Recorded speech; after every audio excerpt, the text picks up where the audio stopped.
খাওয়ার জন্য দাঁড়িয়ে আছি, অনেক রাত পর্যন্ত ঠাকুর দেখেছি, তো খিদে লেগে গেছে, তো একটু খিচুড়ি প্রসাদ খাওয়া যাক, চলো।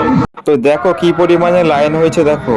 তো প্রথমে ভেবেছিলাম যে খিচুড়ি প্রসাদ দেবে, তারপরে যখন কাছে এলাম তখন দেখতে পাচ্ছি যে, তো বন্ধুরা দেখতে পাচ্ছ এখানে প্রসাদ বিতরণ করছে।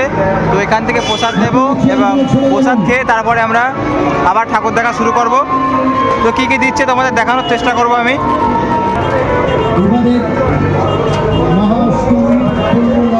তো এখানে দেখতে পাচ্ছ পুরি দিচ্ছে, তো এছাড়াও আছে অনেক কিছু খাবার দাবার।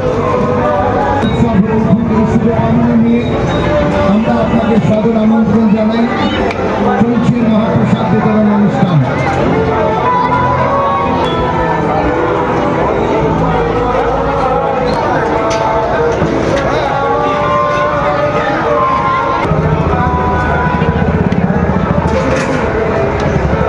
তো বন্ধুরা ফাইনালি প্রসাদ পেয়ে গেলাম আমি এই মুহূর্তে, তো দেখতে পাচ্ছ।